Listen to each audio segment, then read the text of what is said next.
Good morning. পাঠ 4 ব্যৱহাৰিক জ্যামিতি পাঠটোৰ পৰা আমি কেনেকৈ এটা চতুৰ্ভুজ অংকন কৰিব পাৰোঁ সেই সম্পৰ্কে তোমালোকক আজি শিকাব বিচৰা হৈছে।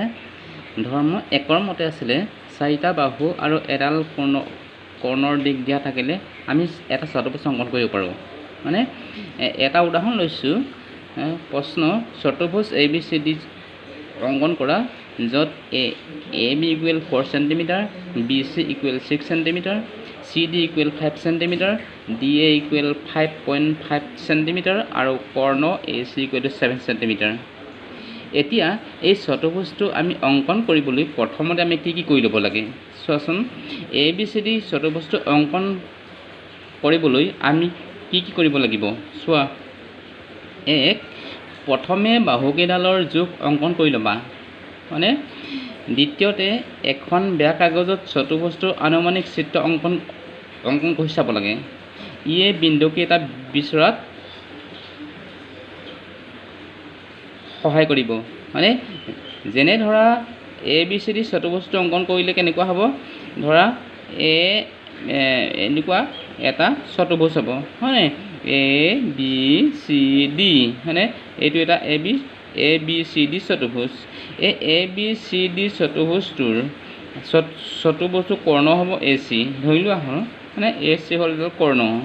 গতিকে কৰ্ণডাল এনেকৈ দিয়া আছে। আমি যদি কৰ্ণডাল অংকন কৰি লওঁ তেতিয়াহ'লে A বিন্দুৰ পৰা AD বাহু, CD বাহু আৰু A বিন্দুৰ পৰা AB বাহু আৰু BC বাহু আমি ক্ৰমান্বয়ে সংযোগ কৰিব পাৰিব লাগিব।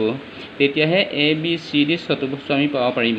মানে এতিয়া 3 নম্বৰ ওপৰৰ ফালে তলৰ ফালে ঠাই ৰাখি মাজতে কৰ্ণডাল অংকন কৰি ল'ব লাগে।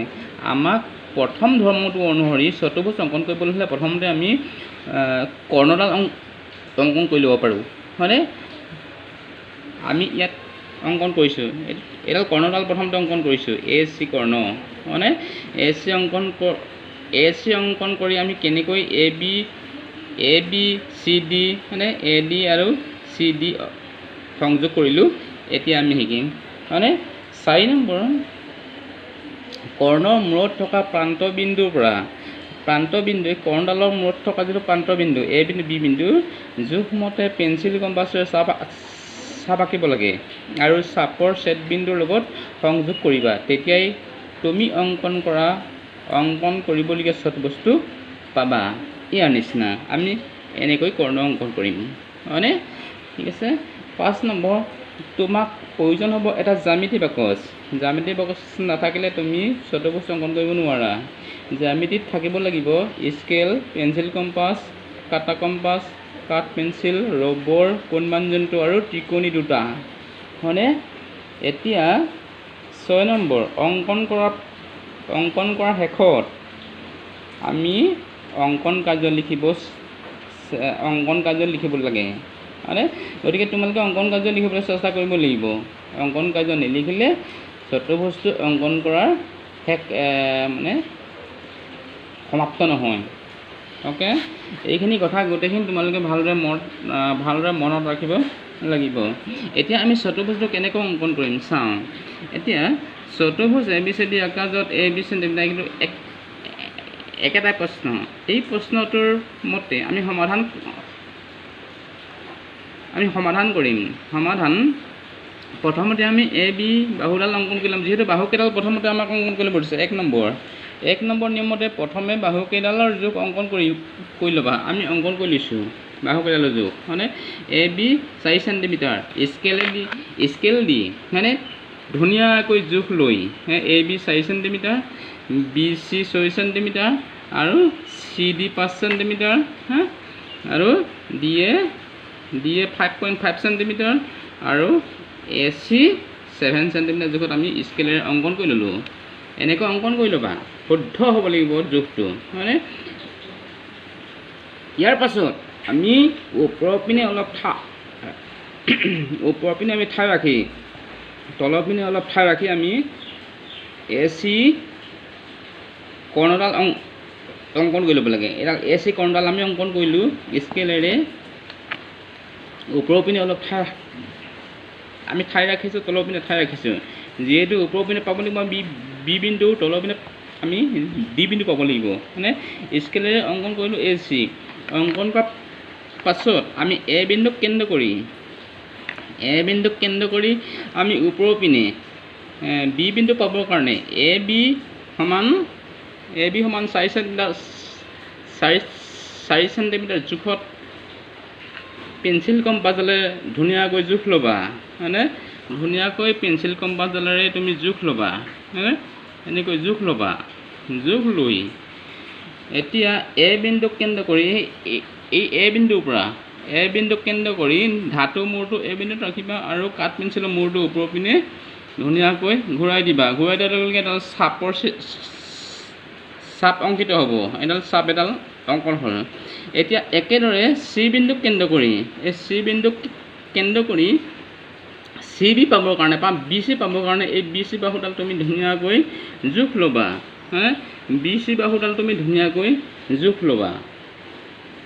সমানে তুমি বি চি বাহুডাল জোখ ল'বা। বি চি মানে এতিয়া বি চি বাহুডাল পাবৰ কাৰণে তুমি চি বিন্দুক কেন্দ্ৰ কৰি এই ধাতু মূৰটো চি বিন্দুটো ৰাখিবা। চি বিন্দুটো ৰাখি ওপৰৰ পিনে তুমি চাপ অংকন কৰিবা। দীঘলকৈ চাপ অংকন কৰিবা। এতিয়া চাপ অংকন কৰিলোঁ। চাপ অংকন কৰাৰ লগে লগে যিটো বিন্দুত কটাকটি কৰিব সেই বিন্দুটোৱে হ'ব কি বি বিন্দু। এইটো তুমি বিচৰা বি বিন্দুটো। এতিয়া বি বিন্দুক তুমি চি লগত আৰু বি বিন্দুক তুমি এ লগত সংযোগ কৰিবা। তাৰ লগে লগে তুমি এ বি বাহু আৰু বি চি বাহু তুমি পাবা।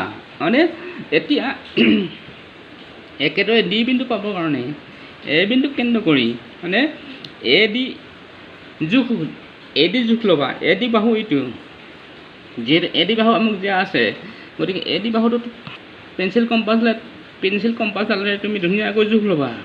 একেদৰে জোখ ল'বা। এনেকৈ তুমি জোখ ল'বা। জোখ লৈ এ বিন্দুক কেন্দ্ৰ কৰি এ বিন্দুটোত তুমি ধাতু মূৰ ৰাখিবা আৰু ডি বিন্দুটো উৎপন্ন হ'বৰ কাৰণে ডি বিন্দুটো উৎপন্ন হ'বৰ কাৰণে তুমি তলৰ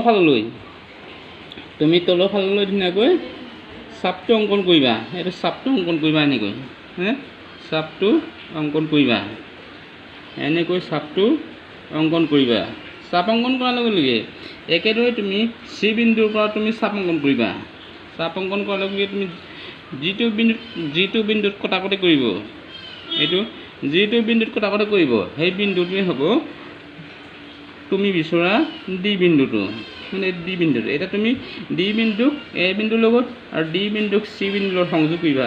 সংযোগ কৰাৰ লগে লগে এ বি চি ডি চতুৰ্ভুজটো উৎপন্ন হ'ব। এইটোৱে হ'ব তুমি অংকন কৰিবলগীয়া এ বি চি ডি চতুৰ্ভুজ। হয়নে? আমি অংকন কাৰ্য এইধৰণে লিখিব লাগে। অংকন কাৰ্য আমি কি কৰিলোঁ সেইখিনি কথা লিখি দিব লাগে ধুনীয়াকৈ। এ চি সমান 7 চেণ্টিমিটাৰ জোখত স্কেলেৰে অনুভূমিক দিশত অংকন কৰা হ'ল। এইটো 2 নম্বৰ এ বিন্দুক কেন্দ্ৰ কৰি এ বি পাবৰ কাৰণে এইটো এ বি পাবৰ কাৰণে 4 চেণ্টিমিটাৰ জোখত পেঞ্চিল কম্পাছেৰে ওপৰৰ ফালে বৃত্তচাপ অঁকা হ'ল। 3 নম্বৰ একেদৰে চি বিন্দুক কেন্দ্ৰ কৰি বি চি পাবৰ বাবে 6 চেণ্টিমিটাৰ জোখত চাপ অঁকাত বি বিন্দুত কটাকটি কৰে। 4 নম্বৰ এ আৰু বি চি আৰু বি বিন্দুক সংযোগ কৰাত এ বি আৰু চি বিন্দু পোৱা গ'ল। মানে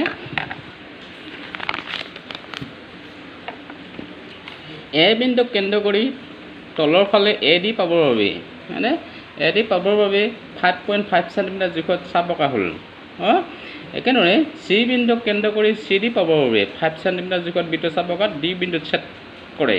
মানে এতিয়া এ আৰু ডি আৰু চি আৰু ডি বিন্দুক সংযোগ কৰাত এ ডি আৰু চি ডি বাহু পোৱা গ'ল আৰু ইয়াৰ লগে লগে এ বি চি ডি চতুৰ্ভুজ উৎপন্ন হ'ল।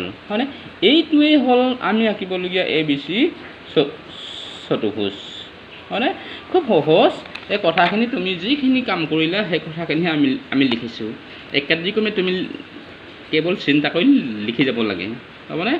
নিশ্চয় পাৰিবা। খুব ভালদৰে পঢ়ি ইয়াৰ দ্বিতীয়টো কৰিবলৈ তুমি যত্ন কৰা। অ'কে, ধন্যবাদ।